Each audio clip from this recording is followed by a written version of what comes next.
Assalamualaikum warahmatullahi wabarakatuh.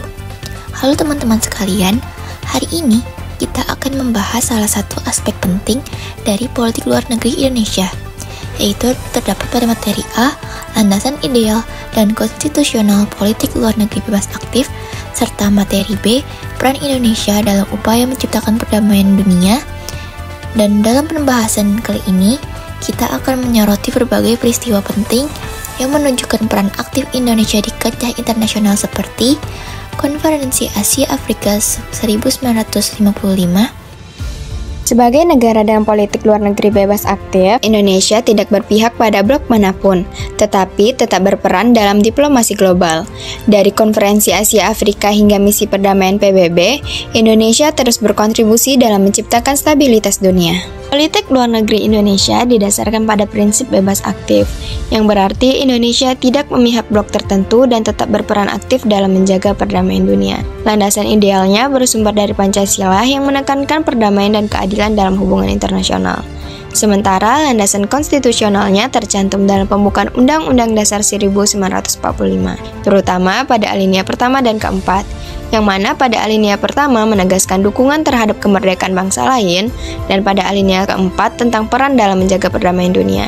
Kebijakan ini berkembang sesuai dinamika global, seperti Orde Lama yang condong ke sosialisme, Orde Baru yang pragmatis, dan reformasi yang lebih demokratis. Pada Orde Baru, politik luar negeri menekankan stabilitas dan pembangunan ekonomi melalui TAP MPR. Sementara era reformasi lebih menekankan demokrasi dan HAM. Hingga kini, Indonesia terus mengembangkan hubungan internasional yang adaptif dan berorientasi pada kepentingan nasional.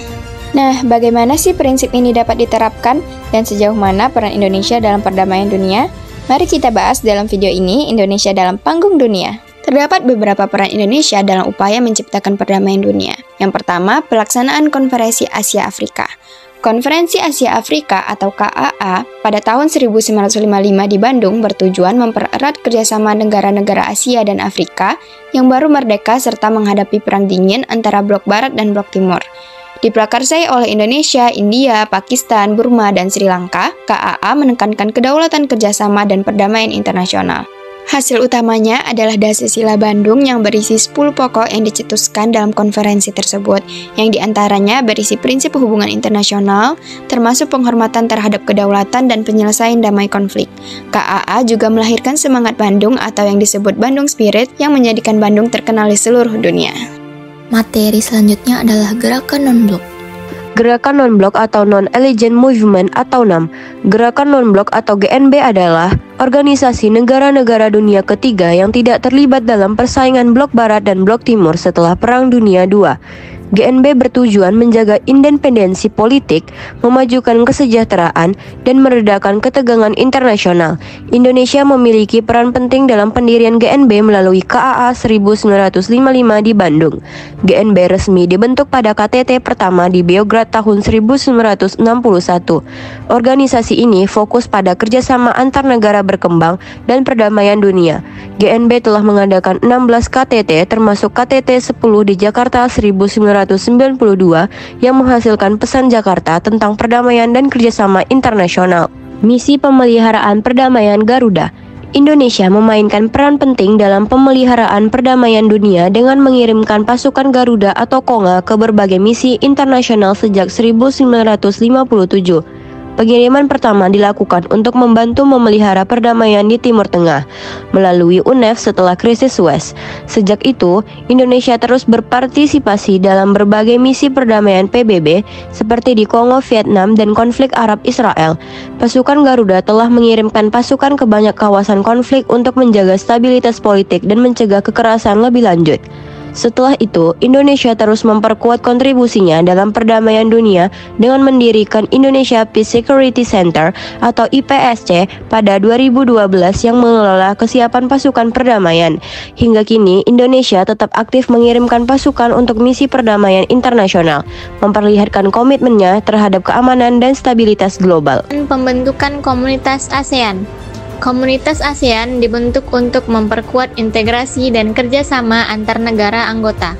Gagasan ini pertama kali muncul dalam visi ASEAN 2020 pada tahun 1997 dan dikukuhkan dalam Bali Concord 2 pada KTT ASEAN ke-9 tahun 2003. Komunitas ASEAN terdiri dari 3 pilar utama: Komunitas Politik Keamanan atau APSC, Komunitas Ekonomi atau AEC, dan Komunitas Sosial Budaya atau ASCC.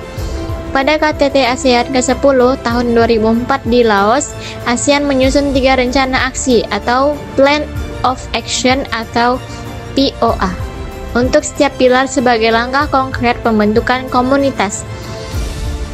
Piagam ASEAN ditandatangani pada KTT ke-13 di Singapura pada 20 November 2007 dan mulai berlaku efektif pada 15 Desember 2008. Setelah diratifikasi oleh seluruh anggota, piagam ini mengubah ASEAN dari asosiasi yang longgar menjadi organisasi berbasis hukum dengan struktur yang lebih jelas dan efisien. Komunitas ASEAN berfungsi sebagai wadah integrasi masyarakat ASEAN dalam menghadapi dinamika global. Organisasi Konferensi Islam atau biasa disebut OKI didirikan pada 22 September 1969 di Rabat, Maroko sebagai respon terhadap pembakaran Masjid Al-Aqsa.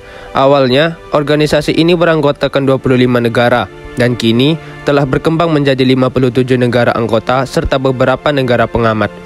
OKI berlandaskan 5 prinsip utama seperti persamaan antara anggota, penghormatan terhadap kedaulatan, dan penyelesaian sengketa secara damai. Indonesia mulai berperan aktif dalam OKI pada dekade 1990-an, terutama setelah Presiden Soeharto menghadiri KTT OKI ke-6 di Senegal pada 1991. Kehadiran ini menandai keterlibatan Indonesia yang lebih besar dalam dunia Islam, dengan tetap mempertahankan kebijakan luar negeri yang bebas, serta berupaya menjaga stabilitas dan perdamaian global. Deklarasi Juanda. Pada 13 Desember 1957, Deklarasi Juanda menetapkan bahwa seluruh perairan yang menghubungkan pulau-pulau Indonesia menjadi bagian tak terpisahkan dari wilayah negara.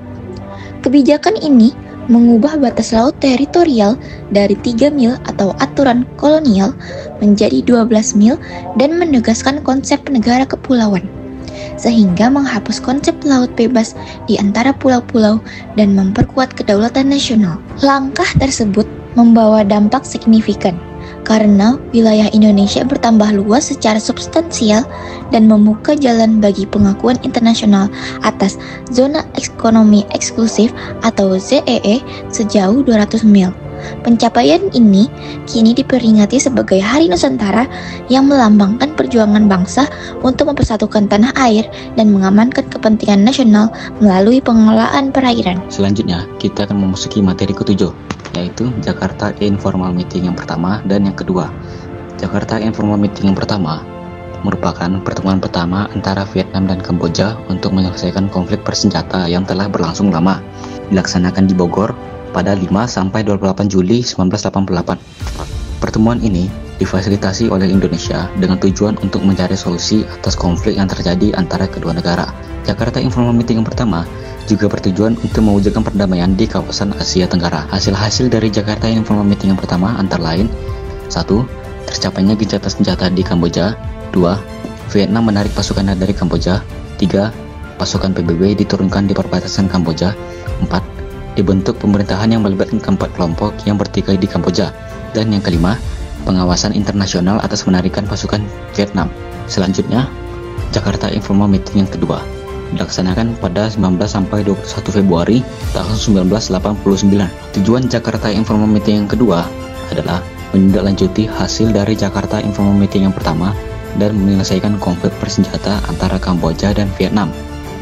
Hasil dari Jakarta Informal Meeting yang kedua adalah Perjanjian Paris yang mengakhiri perang saudara antara Vietnam dan Kamboja. Perjanjian ini ditandatangani pada 23 Oktober tahun 1991 oleh 19 negara. Hasil-hasil selanjutnya dari Jakarta Informal Meeting yang kedua antara lain: 1. Vietnam menarik diri sepenuhnya dari Kamboja. 2. Semua tawanan perang dilepaskan. 3. Semua pasukan militer ditarik ke Kamboja. Dan yang keempat, kedaulatan teritorial, penyelesaian politik, konflik, dan rekonstruksi dikembalikan ke Kamboja. Nah, itulah penjelasan dari Indonesia di dalam panggung dunia. Sekian dari kelompok kami, mohon maaf bila ada salah. Wassalamualaikum warahmatullahi wabarakatuh.